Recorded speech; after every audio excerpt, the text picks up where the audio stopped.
Assalamualaikum warahmatullahi wabarakatuh. Salam sahabat channel Rumah Cicimaro, semanapun Anda berada.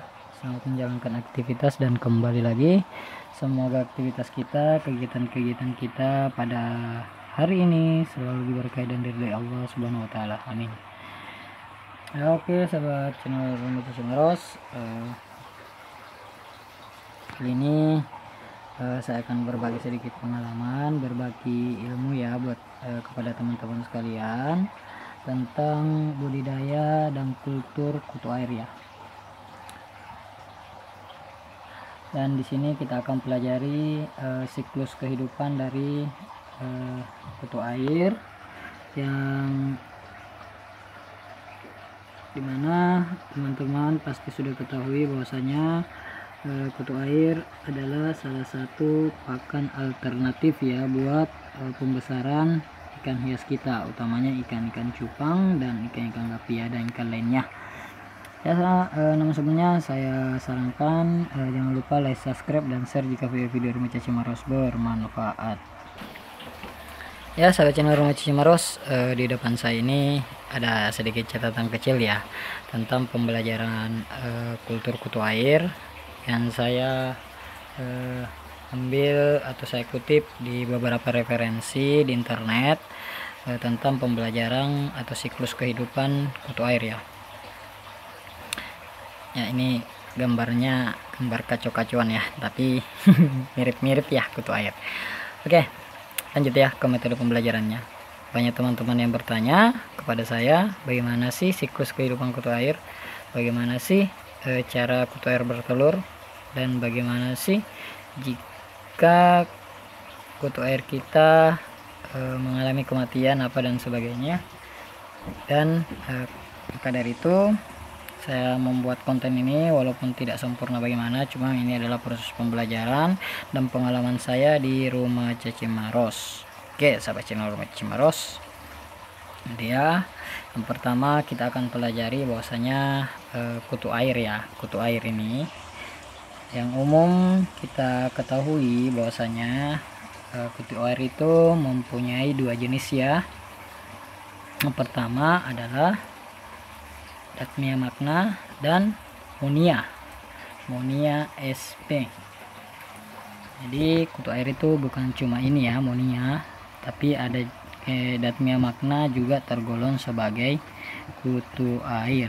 Namun di sini saya mempunyai satu sampel saja, saya mempunyai Monia ya. Ini Monia. Nantilah kita di video selanjutnya kita akan membahas sedikit tentang Daphnia ya. Oke, sahabat channel Rumah Cicimaros, perlu teman ketahui ya bahwasanya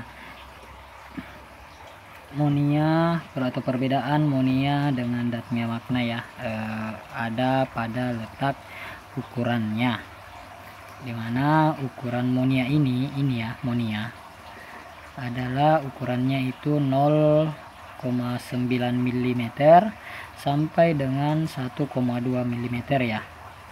Nah, sementara Daphnia magna itu mempunyai ukuran yang lebih besar daripada Monia. Dia bisa 1,5 cm mm ya, 1,5 mm sampai dengan 1,8 mm. Jadi itulah perbedaan dari segi tubuhnya ya. Oke, berlanjut pada siklus hidupnya. Siklus hidup pada Monia dan Daphnia magna itu sama. Biasa siklus hidupnya itu terdapat pada air yang tergenang seperti rawa, tambak, solokan-solokan perumahan, dan intinya dia berada pada genangan air ya, bukan air yang mengalir, karena tubuh dari kutu air ini, Monia ini atau Daphnia ini tergolong kecil, makanya gampang terbawa arus ya. Makanya dia kebanyakan atau dominan hidup di tempat-tempat yang airnya tergenang. Oke, kita berlanjut pada siklus umurnya. Umur pada Monia itu berada pada cuma hitungan hari ya, dia hidupnya kurang lebih 10 sampai 13 hari. Jadi mulai dari lahir atau menetas, dia umurnya hanya 13 hari. Hampir sama nyamuk ya. Dia tergolong lebih cepat mati. Namun di sini untuk perkembangbiakannya dia jauh lebih pesat ya. Jadi untuk teman-teman yang berbudidaya kutu air, jangan heran jika teman-teman menampung dalam wadah seperti ini itu banyak yang mati ya, karena umur dari kutu air itu sangat singkat. Nah, utamanya teman-teman yang membeli di tempat-tempat ini ya, tempat-tempat pembudidaya penjual-penjual ikan ya, atau penjual-penjual pakan ikan, otomatis indukan-indukan ini jika kita tampung kayak begini, otomatis pasti ada lah yang mati. Makanya jangan heran ya. Namun perkembangbiakannya ini jauh lebih cepat ya. Oke, untuk masalah siklus reproduksinya atau perkembangbiakannya, Monia dan DM itu juga hampir sama ya, hampir sama. Dia tergolong binatang yang seksual dan aseksual. Nah, jadi kemarin saya mendapat beberapa pertanyaan dari teman-teman dan tanggapan dari teman-teman bahwasanya Datmia magna dan DM itu membelah diri ya. Kalau referensi yang saya dapat di sini, DM dan Datmia magna dan Monia itu dia tidak membelah diri, melainkan dia bertelur dan melahirkan. Jadi reproduksinya dia mempunyai siklus aseksual dan seksual, dimana perlu teman-teman ketahui bahwasanya seksual adalah proses perkawinan antara kutu air jantan dengan betina hingga melahirkan, menghasilkan anak atau telur dan beranak. Dan sementara aseksual adalah proses bertelurnya kutu air yang betina tanpa dibuahi oleh jantannya. Jadi jangan heran jika teman-teman mempunyai starter kutu air hanya kurang lebih 1 sendok makan ya, 1 sendok makan kayak ini dalam 1 sendok makan ya, kurang lebih seperti ini ya. Nah, seperti ini jadi dalam 1 minggunya kalau teman-teman starter, jangan heran jika dia perkembangbiakannya berpuluh-puluh kali lipat ya. Mengapa saya mengatakan demikian? Karena dalam 1 kutu air itu, betina kutu air bisa menghasilkan telur sebanyak 20 sampai 30-an ekor telur anak dan telur ya. Karena ada seksual dan ada seksual. Makanya jangan heran ya jika banyak seperti ini. Oke. Di sini saya akan sedikit bercerita, atau saya akan sedikit membantah ya tentang kutu air yang teman-teman banyak merasakan itu bahwasanya kutu air itu membelah diri.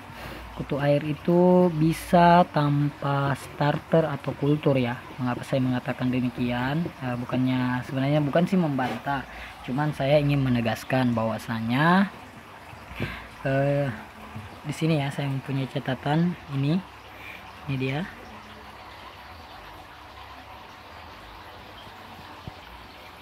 Teori kehidupan ya, saya bahasakan teori kehidupan bahwasanya omnivivum ex ovo, semua makhluk hidup berasal dari telur. Omne ovo ex vivo, semua telur berasal dari makhluk hidup. Dan omnivivum ex vivo, makhluk hidup berasal dari makhluk hidup lainnya ya. Dari teori segi kehidupan bahwasanya tidak ada sesuatu hidup yang hidup itu tanpa adanya kehidupan pula. dalam artian seperti ini ya.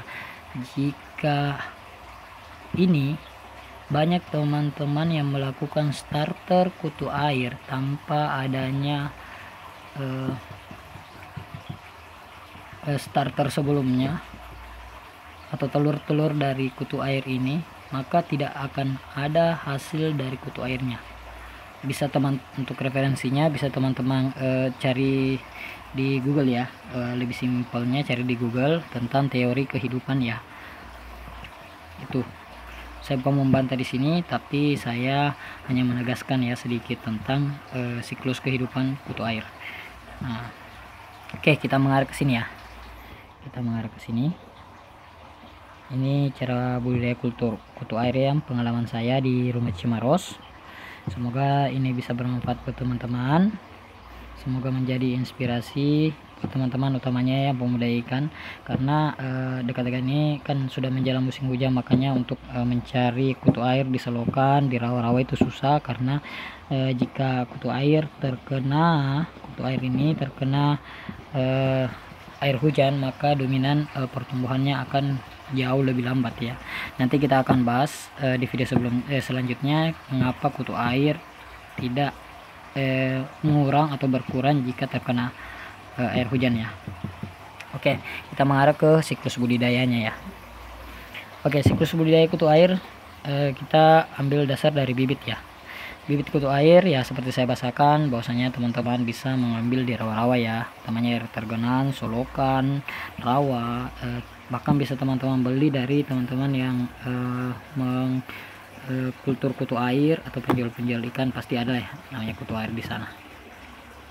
Nah, untuk wadahnya sendiri bisa teman-teman perhatikan ya di rumah Cimaros. Itu saya menggunakan di sini kotak yang berukuran kurang lebih 2x1 ya, sama yang di bawah sana. Itu 2x1 wadah untuk starter kutu air saya ya di rumah Cimaros. Teman-teman juga bisa menggunakan kolam batu seperti ini. Intinya usahakan airnya pada kutu air pada wadah ini disukai sama kutu air ya. Jangan air hujan, usahakan air sumur. Oke. Kita mengarah ke pakan. Untuk pakannya sendiri di sini banyak bertanya apa sih pakan yang sering diberikan kepada kutu air untuk makannya. Kalau saya sih pribadi ya, sesuatu yang bersifat organik, bahkan non organik pun bisa, seperti pur ya, non organik karena ada campurannya, tapi itu bisa, cuman dia hasil olahan limbah, hasil olahan ternak ya, seperti kotoran ayam bisa, kotoran puyuh bisa. Bahkan kemarin saya ngetes ya di rumah Cimaros, untuk pakannya saya menggunakan air yang saya menggunakan limbah bekas ulat Hongkong, yang saringan airnya saya saring, lalu berikan airnya sama ini untuk airnya. Oke. Kalau pakan-pakan seperti sayuran ya bisa kol, bisa sawi, bisa, intinya sesuatu yang cepat bonyok ya, supaya jika sayuran tersebut terendam dalam 1 hari dalam 1 wadah, otomatis cepat lapuk atau cepat hancur ya.